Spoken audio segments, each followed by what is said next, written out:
What if your child was born into rain? What if every night meant a different tree, a different danger, and no roof, but the stars? Long before walls, cribs, or lullabies, early humans raised their young in a world with no shelter, no certainty, and no mercy.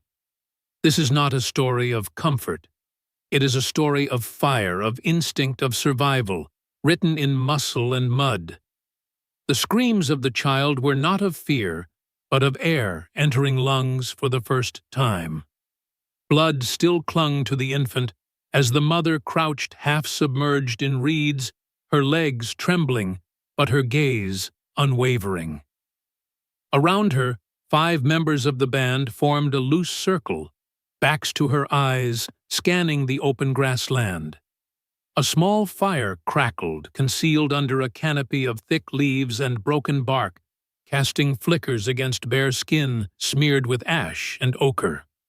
This was Australopithecus afarensis, not yet human, but no longer beast. The child was born just before dusk, as the sky deepened into molten orange, and shadows bled longer from termite mounds. There was no hut, no structure. The birth happened in motion as it always had, at the river's edge, hidden behind tall sedge and silence. They had moved every 2 nights for the past cycle of the moon, fleeing a distant scent lion, or worse. The mother rose slow and unsteady, her infant clutched against her chest with a bark sling. Her partner, a wide-shouldered male with a broken canine, stepped forward, sniffed the air, then crouched beside her. He did not touch, but his presence alone was a shield. From the distance, a child's giggle pierced the dusk, carefree, too loud. The matriarch whipped around. Her face creased and leathery betrayed no anger, only calculation. She motioned with her jaw. Silence. Danger. Movement. Not far just beyond the termite hill, something shifted. A ripple in the grass, too long for a breeze. The group froze. The fire hissed and dimmed. The mother pressed her newborn tighter, instinct coiling in her limbs. Then came the unmistakable click, a bone cracking in a predator's jaw. A leopard. It had followed their scent. The matriarch didn't scream. She threw. A shard of stone, sharp-edged, arced into the dark. It struck nothing, but the gesture was enough. The predator revealed itself. Lean and starving, it stepped into view. Its eyes fixed on the weakest on the mother. But they were not prey. Not without teeth. 2 males advanced, flanking, brandishing stone fists, hand axes shaped from volcanic glass. One leapt forward, shouting without words, baring teeth, in a challenge older than language. The leopard hesitated, gauging odds. 1 heartbeat. 2. Then it vanished, melting into the grass, with the silence of death denied. The fire was rekindled. No celebration. Only breath. Only the knowledge that they would move again by dawn. This place was not theirs. No place ever was. At first light, the band was already in motion. The newborn, bundled in fibrous bark and slung across the mother's back, emitted soft, instinctive chirps. Each sound was a risk, each movement a choice. The thorns of the acacia tore skin, but they offered cover. The tall males walked ahead, testing the path with silent feet and stone tools in hand. The females followed children, clinging to hips and backs, eyes wide, learning the rhythm of survival before they understood its meaning. This stretch of savanna was not theirs. The scent of hyena still clung to the soil, and vultures circled low over a nearby carcass, warning signs that echoed louder than language. They moved not toward safety, but away from certainty of death. The forest line was visible in the distance. A darker strip against the golden grass, it offered roots, fruit and shadow, but also the unknown. As they approached, the tension rippled through the group. One elder male froze, sniffed. His back arched. The matriarch stepped forward. Her body older than most in the group moved with slow authority. She reached down, scooped a fistful of soil, tasted it. Bitter. Too dry. This place had not seen rain. Then crack. A branch snapped deep in the underbrush. The group halted. Every breath ceased. A rival band. A predator. Or worse, fire. But it was not fire. From the edge of the trees emerged figures. Small. Thin. Faces familiar, yet not. A neighboring band of Australopithecus.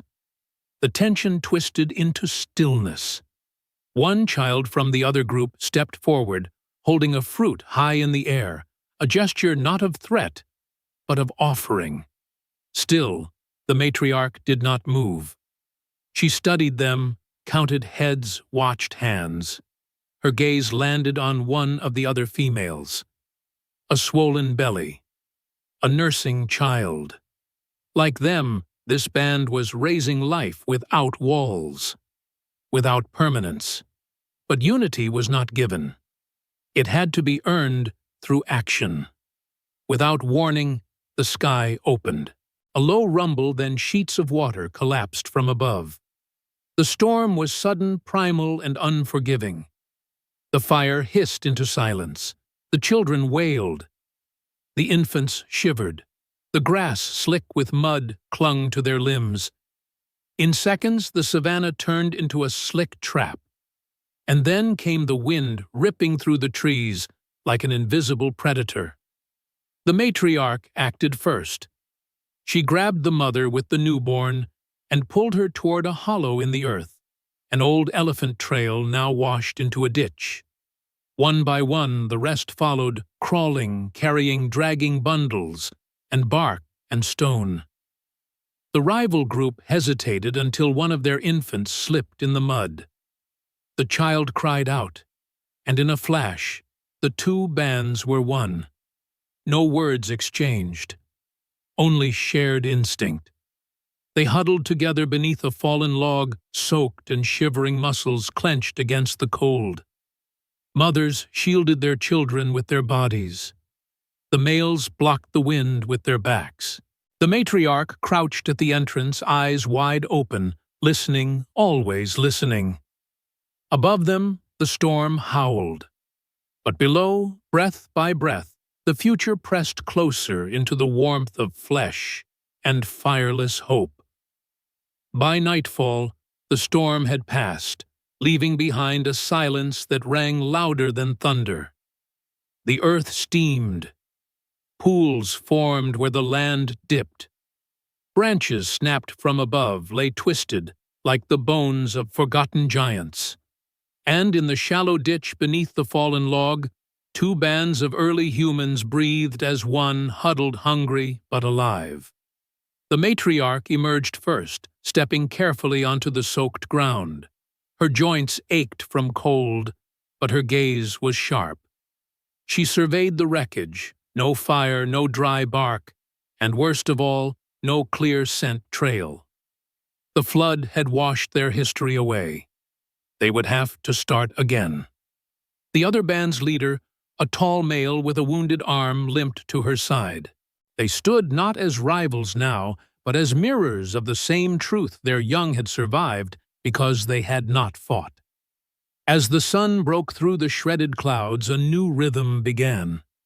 No words, no planning, just motion, collecting, stacking, wrapping, protecting.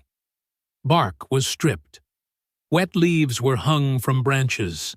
Stones were gathered into shallow bowls to catch rainwater. A primitive camp, not permanent, not safe, but enough for a single night. The children, eyes still wide from the storm, began to explore. One found a beetle and held it up in triumph. Another smeared mud across a sibling's face, mimicking the ochre patterns once used by the matriarch. Laughter, if it could be called that, rippled through the hollow. Short, sharp vocal bursts, joy in its oldest form. By midday, the groups had merged entirely. The mothers nursed side by side. The hunters watched the tree line together. One male, younger and still limping, discovered a flat stone with a jagged edge. He scraped it against a root, then used it to pry open the fibrous skin of a tuber. Others watched, imitated, learned. In the fading light, they lit a new fire, damp wood, thick smoke, but warmth nonetheless. The fire was not at the center of a shelter. It was the shelter. They sat around it close. The newborn, still nameless, slept between the two oldest females, wrapped in grass and guarded by every pair of eyes. The climax of the day came not with danger, but with decision. The matriarch stood and turned to the tall male from the other band. She motioned toward the north, toward a line of hills still untouched by storm. A migration, not to escape, but to begin again. He looked at his people, then nodded. Together, they moved once more, this time, not as a single band, but as something new, a shared lineage forged in rain and fear and the absence of walls. As the last light kissed the savanna, the sound of feet in mud replaced the silence. Children were carried. Elders leaned on each other. The matriarch walked at the front, silent, scarred, and unshaken. No shelter, no cradle. And yet life marched forward, cradled not by walls, but by the will to protect, to adapt, to endure. And so, in a world without permanence, early humans built their greatest legacy, not in wood or stone, but in each other.